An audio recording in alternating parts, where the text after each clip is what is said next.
Hello students, আজকে আমি class 9-এর second unit টেস্টের জন্য যে কোশ্চেন ব্যাংকের কোশ্চেনগুলো আছে সেগুলো সলভ করাবো। ঠিক আছে? আর সেকেন্ড ইউনিট টেস্ট আর কয়েকদিন পরেই তোমাদের স্টার্ট হচ্ছে, তো কোশ্চেন অ্যান্সারগুলো একবার করে মন দিয়ে দেখে নেবে, যেগুলো সলভ করিয়ে দিচ্ছি। কারণ দেখো, কোশ্চেন ব্যাংকের মধ্যে থেকেই কিন্তু তোমরা 90% কোশ্চেন কমন পেয়ে যাবে। ঠিক আছে? তো তোমরা আশা করি ফার্স্ট ইউনিট টেস্টেও এরকম কোশ্চেন ব্যাংক সলভ করেছিলে, তো সেখানেও দেখেছো যে ম্যাক্সিমাম কোশ্চেনই কিন্তু কোশ্চেন ব্যাংক থেকে চলে আসে। ঠিক আছে? তো শুরু করা যাক। দেখো, প্রথম যে পেজটা সেটা হচ্ছে 277 পেজ। ঠিক আছে? 277 পেজ, বালুরঘাট হাই স্কুল। হ্যাঁ, ভৌত বিজ্ঞান। দেখো, 6.4 গ্রাম অক্সিজেন সমান কত মোল অক্সিজেন। তাহলে এটা কীভাবে সলভ করবো দেখি। দেখো, এটা আমি সলভ করে দিয়েছি। দেখো, ঠিক আছে, এই যে 6.4 গ্রাম অক্সিজেন পরমাণু, তার মানে কত মোল অক্সিজেন পরমাণু। দেখো, অক্সিজেনের পারমাণবিক ভর হচ্ছে 16 গ্রাম। ঠিক আছে? তো তাহলে 16 গ্রাম অক্সিজেন মানেই হচ্ছে 1 মোল। ঠিক? তাহলে 6.4 গ্রাম অক্সিজেন মানে কত? 1/16 গণিত 6.4 মানে 0.4 মোল। ঠিক আছে? এটা যদি দিত এরকম যে 6.4 গ্রাম অক্সিজেন অণু সমান কত মোল, তাহলে কী করতাম সেটাও আমি একবার দেখিয়ে দিই। যদি প্রশ্নটা এরকম আসতো, দেখো ভিডিওটা ঠিকঠাক আসছে কি না বুঝতে পারছি না, 1 মিনিট ঠিক করে নিই একটু।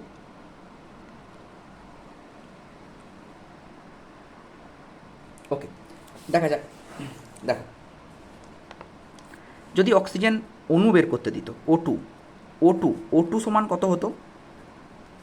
দেখো, ও2 হচ্ছে গিয়ে 16 × 2, দুটো অক্সিজেন পরমাণু নিয়ে একটা অক্সিজেন অণু, তাহলে 32 গ্রাম। ঠিক কি না?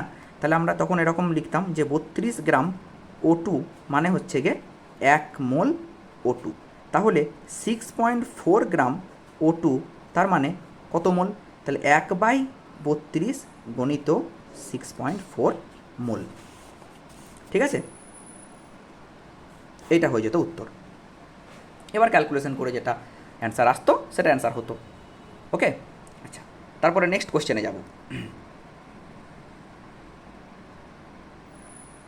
ওকে, ব্রাইটনেসটা একটু অ্যাডজাস্ট করে নিলাম, আশা করি এবার দেখা যাচ্ছে সব ঠিকঠাক। দেখো, নেক্সট প্রশ্ন বলছে যে নিম্নলিখিত দ্রবণের মধ্যে কোনটি দ্রাব্য কণা। তাহলে এইটা কোনটা উত্তর হলো? 0.4 মোল অক্সিজেন পরমাণু। আচ্ছা, নিম্নলিখিত দ্রবণের মধ্যে কোনটির দ্রাব্য কণা পার্চমেন্ট কাগজের মধ্যে দিয়ে অতিক্রম করে? কি হবে? দেখো, চিনির জলীয় দ্রবণ পার্চমেন্ট কাগজ ভেদ করে চলে যায়, কারণ এটা হচ্ছে প্রকৃত দ্রবণ। ঠিক আছে?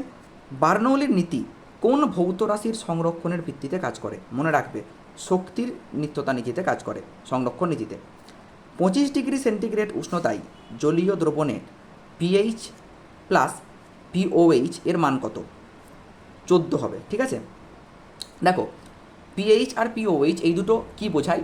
পিএইচ হচ্ছে যে হাইড্রোজেন, অর্থাৎ এইচ প্লাস আয়নের ঘনত্ব বোঝায়, যে দ্রবণে এইচ প্লাস আয়নের ঘনত্ব কত। আর পিওএইচটা বোঝায় ওএইচ মাইনাস আয়নের ঘনত্ব কত, সেটা। ঠিক আছে? আচ্ছা, কিলোওয়াট এককটি কোন ভৌত রাশির একক? কিলোওয়াট। ওয়াট বলো, কিলোওয়াট বলো, এইগুলো সবই হচ্ছে ক্ষমতার একক, মনে রাখবে। বেশ, 16 গ্রাম মিথেনে উপস্থিত অণুর সংখ্যা কত? বেশ, দেখা যাক। মিথেনের সংকেত আগে জানতে হবে তোমাদেরকে এই অঙ্কটা করতে গেলে। দেখো, এটা কত কত দাগের? 6, গ্রুপ এ এর 1-এর 6। 16 গ্রাম মিথেনের সংকেত কি? CH4। ঠিক? কার্বন হচ্ছে 12 আর হাইড্রোজেন 1 করে, মানে 4টে হাইড্রোজেন আছে, মানে 4 × 1। ঠিক কি না বলো? তাহলে 12 + 4 সমান হচ্ছে 16 গ্রাম। ঠিক আছে? তাহলে 16 গ্রাম মানেই কী হয়ে যাচ্ছে? 16 গ্রাম CH4 তার মানেই হয়ে যাচ্ছে 1 মোল। আর আমরা সবাই জানি যে 1 মোল যে কোনো গ্যাসে 1 মোল যে কোনো গ্যাসে কত সংখ্যক অণু থাকে বা কত সংখ্যক পরমাণু থাকে? 6.022 × 10⁻23। এটাকে কি বলি আমরা? অ্যাভোগাড্রো সংখ্যা, NA দিয়ে প্রকাশ করা হয়। ঠিক আছে? 1 মোল যে কোনো গ্যাসে এত সংখ্যক পরমাণু বা অণু থাকে। তাহলে 16 গ্রাম মিথেন অণু তার মানেই 1 মোল। তাহলে 16 গ্রামে কত থাকবে? 16 গ্রাম মিথেনে 16 গ্রাম CH4-এ কত থাকবে অণুর সংখ্যা? 6.022 ইন্টু 10⁻23 এতটি। তাহলে অ্যান্সার কত হয়ে যাবে দেখে নাও এখান থেকে, এই যে বিয়েরটা, ঠিক আছে। ইয়ং গুণাঙ্কের এসআই একক কি, এটা আমি একটু বুঝিয়ে দিই। দেখো ইয়ং গুণাঙ্ক মানে কি সেটা আগে আমাদেরকে বুঝতে হবে।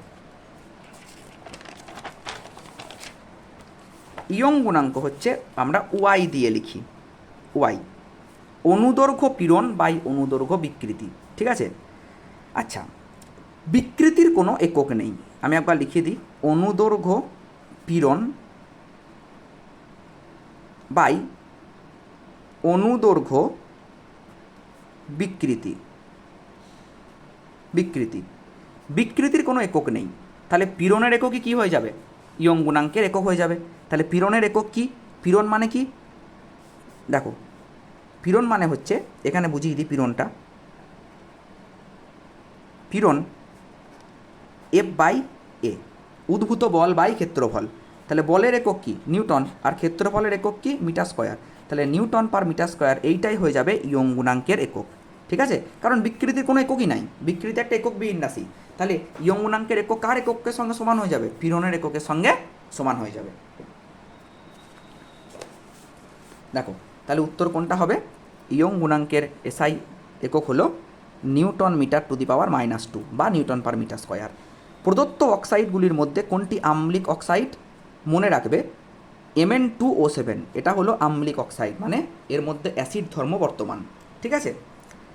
বল ও সরণের মধ্যবর্তী কোণের মান কত হলে কার্য শূন্য হয়, খুব ভালো করে মনে রাখবে, বল এবং সরণের মধ্যবর্তী কোণের মান থিটা সমান যদি 90 ডিগ্রি হয় তাহলে কৃতকার্য শূন্য হয়, ঠিক আছে। কারণ আমরা সবাই জানি যে কস থিটা সমান যদি কস 90 ডিগ্রি হয়ে যায় তাহলে শূন্য হয়ে যায়, ঠিক আছে। ভাসমান অবস্থায় বস্তুর আপাত ওজন কত হয়, ভাসমান অবস্থায় বস্তুর আপাত ওজন হয় 0, কোনো ওজন থাকে না, কি বললাম 0 হয়, মনে রাখবে। বেশ, প্লবতা বলের মাত্রীয় সংকেত লেখো। প্লবতা বল সেটাও তো একটা বল, তাই না। তাহলে বলের যে মাত্রা সেটাই হবে mLT⁻², ঠিক আছে।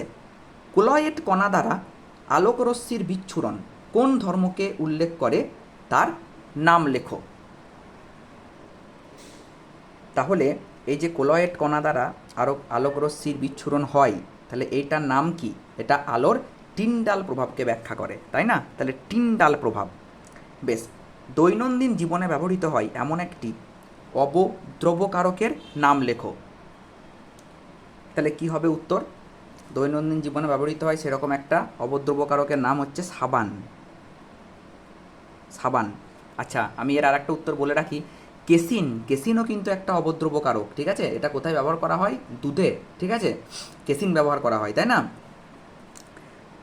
আচ্ছা, তারপরে বলছি বিবৃতিটি সত্য না মিথ্যা, রবার স্টিল অপেক্ষা বেশি স্থিতিস্থাপক, এটা মিথ্যা, স্টিল বেশি স্থিতিস্থাপক রবারের থেকে, ঠিক আছে, এটা মিথ্যা। বেশ, তারপরে 1 মিলিমোল সমান কত মোল, 1 মিলিমোল মানে হচ্ছে 10⁻³ মোল, ঠিক আছে। দাঁতের এনামেলের মুখ্য উপাদান কি, ক্যালসিয়াম, ক্যালসিয়াম। প্রান্তীয় বেগ কি, দেখো প্রান্তীয় বেগ তোমরা বইয়ে পেয়ে যাবে, কোন চ্যাপ্টারে পাবে সেটাও বলে দিই, পদার্থের গঠন ও ধর্মে সান্দ্রতা যে জায়গাটা আছে সেখানে তোমরা প্রান্তীয় বেগ পেয়ে যাবে। তোমাদের কাছে যে কোনো বই আছে আশা করি, ছায়া প্রকাশনী হোক, অভিনব হোক, ঠিক আছে। তো সেখানে যাও, দেখো প্রান্তীয় বেগ আছে। জিনিসটা কি বলে দিই, যদি কোনো একটা তরলের মধ্যে দিয়ে বা কোনো একটা প্রবাহীর মধ্যে দিয়ে যখন এটা মনে করো, এখানে মনে করো ক্যাস্টর অয়েল ভরা আছে, ঠিক আছে। এই ক্যাস্টর অয়েলের উপরে আমি একটা লোহার ছোট বলকে ফেলে দিলাম, তাহলে আমরা দেখব যে এই বলটা একটা সময় পরে গিয়ে কিন্তু একদম স্থির বেগ নিয়ে নিচে পড়বে। কিছু দূর পর্যন্ত তার ত্বরণ থাকবে বা মন্দন থাকবে, কিন্তু একটা সময় পরে কিছু দূর যাওয়ার পরে তার আর ত্বরণ থাকবে না। তার মানে তার ওপর মোট বল শূন্য হয়ে যাবে, তখন তার উপর কোনো ত্বরণ থাকবে না, আর সে স্থির বেগ নিয়ে নিচে পড়বে, আর সেই বেগকেই আমরা কি বলবো, প্রান্তীয় বেগ। দেখো আমি একবার বইতে তোমাদেরকে দেখিয়ে দিচ্ছি যে প্রান্তীয় বেগের সংজ্ঞাটা, ঠিক আছে। এই যে কোনো অসীম দীর্ঘ সান্দ্র প্রবাহীর মধ্যে দিয়ে পতনশীল কোনো বস্তু শেষ পর্যন্ত যে সর্বোচ্চ স্থির বেগ নিয়ে নিচে পড়ে তাকে বস্তুটি সীমান্ত বেগ বা প্রান্তীয় বেগ বলে। ঠিক আছে? আচ্ছা, প্রান্তীয় বেগের কয়েকটা বাস্তব দৃষ্টান্ত এখান থেকে পড়ে নেবে। এই যে বাস্তব উদাহরণ, মেঘ থেকে বৃষ্টিকণা যখন পৃথিবী পৃষ্ঠে নেমে আসে তখন বায়ুর সান্দ্রতার জন্য বৃষ্টিকণাগুলি প্রান্তীয় বেগে ভূপৃষ্ঠে পড়ে। বায়ু না থাকলে বৃষ্টিকণাগুলি আরও বেশি গতিতে অর্থাৎ ত্বরান্বিত গতি নিয়ে প্রচণ্ড বেগে ভূপৃষ্ঠে আঘাত করত। ঠিক আছে? এই একটা উদাহরণ মনে রেখে দেবে। বেশ, তাহলে আজকের ক্লাসটা এতটাই। এরপরে আমি আবার একটা ক্লাস আপলোড করব, যেটা সেকেন্ড পেজের শর্ট কোশ্চেনগুলো থাকবে। আগে শর্ট কোশ্চেনগুলো বলে নিই, তারপরে ব্রড কোশ্চেনগুলো বলে দেবো। টাটা।